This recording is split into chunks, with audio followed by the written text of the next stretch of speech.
আসসালামু আলাইকুম। এইচএসসি 2026 সালের পরীক্ষার্থীরা, গ্রাফ বা পাই চার্টের ক্লাসটা অনেকদিন ধরে তোমরা চাচ্ছিলে যে ভাইয়া এই রিলেটেড একটা ক্লাস দেন যাতে গ্রাফ বা পাই চার্ট লেখার যে বিষয়টা আছে একবারে আমাদের কাছে ইজি হয়ে যায়। আমাদের রাইটিং পার্টের যতগুলো টেকনিক আছে অল টেকনিক ইতিমধ্যে কিন্তু আমরা দিয়ে দিয়েছি, অর্থাৎ আমরা প্রত্যেকটা ক্লাস আকারে তো দিয়েছি, সেই সাথে এর পিডিএফ কপিগুলো আমরা আমাদের 310 টাকার কোর্সে যে সমস্ত শিক্ষার্থীরা যুক্ত আছো বা ওইখান থেকে যারা সাজেশন নিচ্ছ ওইখানে কিন্তু আমরা এর পিডিএফ কপিগুলো দিয়ে দিয়েছি মাত্র 310 টাকায়। যারা এখনো আমাদের এইচএসসি 26 টার্গেট প্লাস কোর্সে যুক্ত হন নাই খুবই দ্রুত করো, কারণ কি একটা মাত্র কোর্সে এই অ্যানালাইসিস করা সকল সাবজেক্টের সাজেশন সকল গ্রুপের পিডিএফ আকারে পাচ্ছ, সেই সাথে বিগত বছরগুলোর বোর্ড এমসিকিউ উত্তর সহ পাচ্ছ পিডিএফ আকারে, পাঠ্য বইয়ের সকল চ্যাপ্টার অ্যানালাইসিস করা জ্ঞানমূলক ও অনুধাবনমূলক প্রশ্ন উত্তর পাচ্ছ পিডিএফ আকারে, লিখিত অংশে শর্টকাট টেকনিক থাকবে পিডিএফ আকারে, গ্রামার অংশে শর্টকাট টেকনিক থাকবে পিডিএফ আকারে, সেই সাথে পড়াশোনার রুটিন প্লাস এ প্লাস গাইডলাইন সবকিছু থাকবে এই একটা মাত্র কোর্সে। আমাদের কোর্সে যুক্ত হতে স্ক্রিনে দেওয়া নম্বরে 310 টাকা কোর্স ফি পাঠিয়ে এই নম্বরে হোয়াটসঅ্যাপে আমাকে জানাবে ব্যাক কোর্স ফি পাঠিয়েছি, সাথে সাথে তোমাকে গ্রুপে যুক্ত করে নিব, তখন থেকেই তোমার ভর্তি পরীক্ষার প্রস্তুতি শুরু হয়ে যাবে। আমাদের এই পিডিএফ গুলো হাতে পাওয়ার পর প্লাস আমাদের ক্লাসগুলো দেখার পর তোমার রাইটিং পার্টের এক গাদা জিনিস পড়ার ঝামেলা থেকে যেমন মুক্তি পাবে, সেই সাথে রাইটিং পার্টের টোটাল প্রবলেমগুলো তোমার সলভ হয়ে যাবে। ইতিমধ্যে সবকিছু দেওয়া হয়েছে, গ্রাফ চার্টটা বাদ আছে। গ্রাফ চার্ট নিয়ে আজকের ভিডিওটা দেখার পর গ্রাফ চার্ট এক গাদা জিনিস মানে পড়ে যেতে হবে না বা এক গাদা জিনিস মুখস্থ করে পরীক্ষার হলে যেতে হবে না। আজকের এই একটা ভিডিও তোমার গ্রাফ বা পাই চার্ট যেটাই হোক টোটাল প্রবলেমটা ইনশাআল্লাহ সলভ করে দিবে। গ্রাফ চার্ট বা পাই চার্ট লেখার আগে কয়েকটা বিষয় মাথায় রাখবে। অবশ্যই আমাদের তো একটা চিত্র দিবে, চিত্র দেখে দেখে আমাদেরকে লিখতে হবে।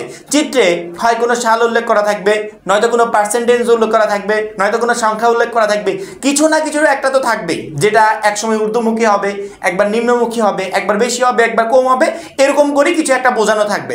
পরবর্তীতে আমাদেরকে বলা হবে যে গ্রাফটা দেখে দেখে সুন্দর করে এর বর্ণনা দাও বা পাই চার্টটা দেখে দেখে সুন্দর করে এর বর্ণনা দাও, ওইটা দেখে দেখে আমাদেরকে বর্ণনা দিতে হবে। গ্রাফ বা পাই চার্ট লেখার মজা কি জানো? মজাটা হচ্ছে প্রশ্নে চিত্র দেওয়া থাকে, ওই চিত্রটা দেখে দেখে পুরোপুরি লেখা যায়। আমি বাংলাতে প্রথমত বুঝিয়ে দিচ্ছি, এই ফরম্যাটটা মাথার ভিতর ঢুকিয়ে নাও। গ্রাফ বা পাই চার্ট লেখার সময় তোমাকে একটা সেন্টেন্স মাথায় রাখতে হবে। প্রথম সেন্টেন্স শুরু করবে কিভাবে, সেটা হতে পারে পাই চার্টের ক্ষেত্রে, হতে পারে গ্রাফ চার্টের ক্ষেত্রে, হতে পারে বার চার্টের ক্ষেত্রে অথবা লাইন চার্টের ক্ষেত্রে, যে কোনো ক্ষেত্রে অর্থাৎ তোমার পরীক্ষায় যেটাই আসুক না কেন তুমি সেম লাইন দিয়ে শুরু করবে। একটু পরে আমি ফরম্যাটটা দেখাবো, তার আগে আমি একটু আলোচনা করে দিই, তাহলে পরবর্তীতে ফরম্যাটটা সহজেই বুঝতে পারবে। প্রথম সেন্টেন্স শুরু করবে প্রশ্ন দিয়ে, অর্থাৎ পরীক্ষায় যে প্রশ্নটা আসছে বা যে রিলেটেড লিখতে বলা হয়েছে ওই সেম টু সেম কোশ্চেনটা তুমি এখানে তুলে দিবে। তুলে দেওয়ার পর প্রথম লাইনটা যখনই শুরু হয়ে গেল, পরবর্তীতে তোমার গ্রাফ বা পাই চার্টে সর্বোচ্চ যে রেটটা আছে সেই রেটটা নিয়ে আলোচনা করবে, পরবর্তীতে সর্বনিম্ন রেটটা নিয়ে আলোচনা করবে, তার পরবর্তীতে সর্বোচ্চ এবং সর্বনিম্ন রেটের ভিতর যে একটা পার্থক্য আছে সেটা নিয়ে আলোচনা করবে। সেটা নিয়ে আলোচনা করার পর এই প্রবলেমটা দিন দিন বেড়েছে নাকি কমেছে সেটা নিয়ে আলোচনা করবে, এবং এই প্রবলেম সমাধানের জন্য সরকার গভর্নমেন্ট কি করতে পারে বা আমরা কি করতে পারি এই বিষয়টা নিয়ে আলোচনা করবে। এখন তোমার গ্রাফ বা পাই চার্ট একবারে ওকে। এই বিষয়টা বাংলায় মাথায় মনে রাখো, পরবর্তীতে ইংরেজিতে এর সেন্টেন্সগুলো সুন্দরভাবে সাজিয়ে নিবে।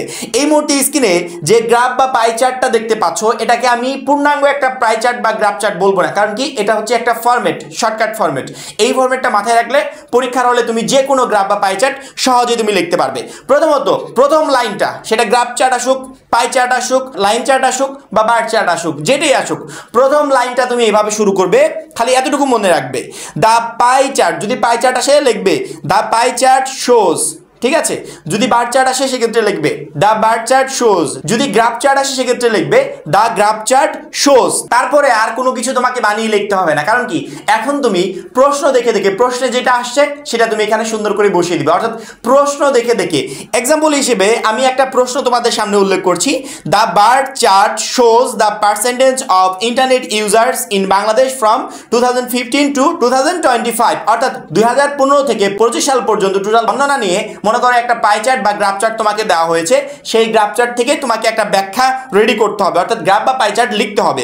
এখন লেখার ক্ষেত্রে এখানে প্রশ্নে দেখো দ্য বার চার্ট শোজের পর থেকে একবারে শেষ পর্যন্ত আমি কিন্তু এখানে কোশ্চেনে নিতে পারি, অর্থাৎ আমি যদি এই প্রশ্নটাই সেম টু সেম এখানে বসাই, তোমরা যে এটা বসাবে এমনটা না, তোমার পরীক্ষায় যে প্রশ্নই আসুক তুমি এই সেম উপায়ে বসাবে।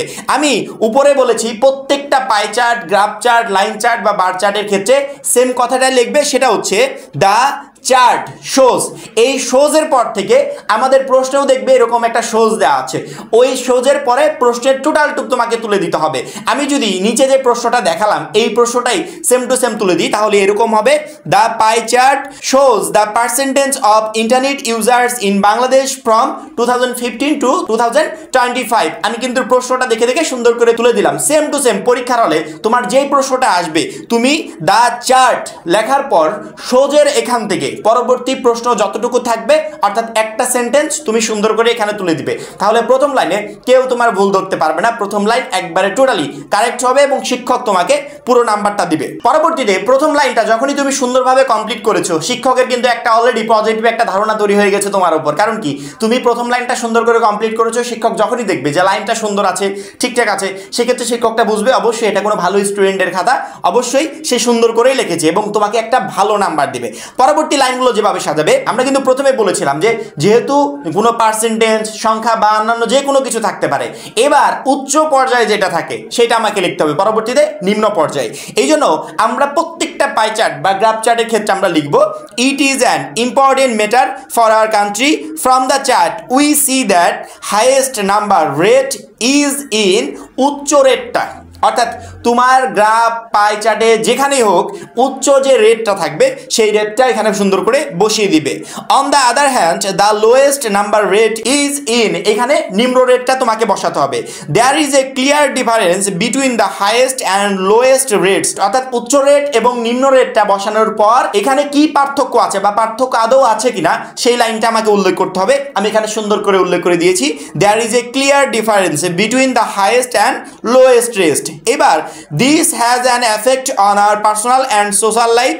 If we notice, we can see that the rate is increasing অথবা decreasing day by day, অর্থাৎ এটা দিন দিন কি ঊর্ধ্বগতি হচ্ছে নাকি নিম্নমুখী হচ্ছে এটা সুন্দর করে বসাতে হবে। যদি ঊর্ধ্বমুখী হয় সেক্ষেত্রে অবশ্যই তুমি ইনক্রিজিং দিবে, যদি নিম্নমুখী হয় সেক্ষেত্রে অবশ্যই তুমি ডিসক্রিজিং দিবে।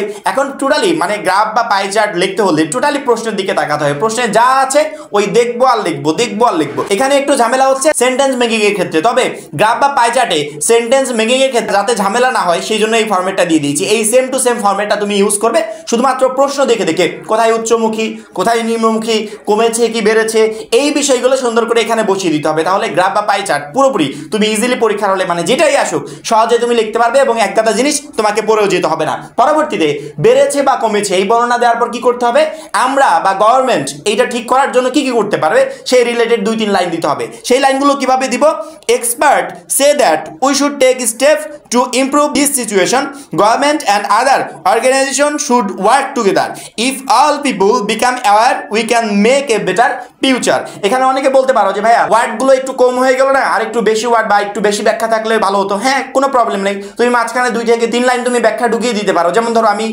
উচ্চমুখী নিয়ে একটা আলোচনা করেছি, একটা লাইন দিয়েছি, সেই উচ্চমুখী রিলেটেড তুমি 2 লাইন দিয়ে দাও, নিম্নমুখী রিলেটেড তুমি 2 লাইন দিয়ে দাও, বাড়ছে কি কমছে অর্থাৎ ইনক্রিজিং হচ্ছে বা ডিসক্রিজিং হচ্ছে এই রিলেটেড তুমি 2 লাইন দিয়ে দাও, বা লাস্টে গভর্নমেন্ট কি করতে পারে এখানে আমি 3 লাইন দিয়েছি তুমি 4 লাইন দিয়ে দাও, সমস্যা নেই তো কোনো। তোমার কাছে যদি এটা ছোট মনে হয় সেক্ষেত্রে তুমি এক্সট্রা লাইন অ্যাড করে দাও, তাহলে সুন্দর করে হয়ে যাবে। এখন অনেকে বলতে পারো ভাইয়া ফরম্যাট তো দিলেন, একটা ফরম্যাট এরকম করে দেখিয়ে দেন তো, একটা প্রশ্ন নিয়ে দেখিয়ে দেন যে এই ফরম্যাটে বসালে সেই প্রশ্নটা কতটা সুন্দর দেখা যায় বা কতটা গোছালো দেখা যায়। তোমাদের জন্য নিচে এক্সাম্পল আমি প্রথমে যে প্রশ্নটা নিয়েছিলাম, the bar chart shows the percentage of internet users in Bangladesh from 2015 to 2025। নিচে এক্সাম্পল দেখো সুন্দর করে বসিয়ে দিয়েছি, উপরে যে ফরম্যাটটা দেখালাম নিচে সেই ফরম্যাটের আলোকে একটা পাই চার্ট বা একটা গ্রাফ চার্ট তোমাকে আমি দিয়ে দিলাম। সেম টু সেম ভাবে এই একটা ফরম্যাট দিয়ে তুমি যে কোনো গ্রাফ বা পাই চার্ট, লাইন চার্ট বা বার চার্ট যেটাই বলো তুমি পরীক্ষার হলে সহজে লিখতে পারবে। অবশ্যই প্রত্যেকটা শিক্ষার্থী আমাদের পিডিএফ কোর্স থেকে এই ফরম্যাটটা সংগ্রহ করবে, কম্পিউটার দোকান থেকে প্রিন্ট করে তোমার কাছে রেখে দিবে, যেটা তোমার সামনে টেস্ট পরীক্ষা এবং ফাইনাল পরীক্ষা দুইটাতেই তুমি কাজে লাগাতে পারবে। অলরেডি এইভাবে প্রত্যেকটা পিডিএফ আমাদের প্রাইভেট কোর্সে আপলোড হয়ে গেছে, সেই সাথে ভিডিওগুলো তো তোমরা চ্যানেল থেকেই পেয়ে যাবে। শুধুমাত্র পিডিএফ কোর্স না, আমরা অল সাবজেক্টের সাজেশন, সেই সাথে এক একটা সাজেশনের সাথে যে যে পিডিএফগুলো দরকার পরীক্ষায় A+ কনফার্ম করার জন্য তার এভরিথিং আমরা আমাদের 310 টাকার কোর্সে অ্যাড করে দিয়েছি। যারা এখনো কোর্সে যুক্ত হয় খুবই দ্রুত যুক্ত হয়ে যাবে, কারণ কি ওই একটা মাত্র কোর্সই তোমাকে প্রত্যেকটা সাবজেক্টে A+ প্রিপারেশন নিতে প্রচন্ড পরিমাণে হেল্প করবে। সবাই ভালো থাকবে, সুস্থ থাকবে, আল্লাহ হাফেজ।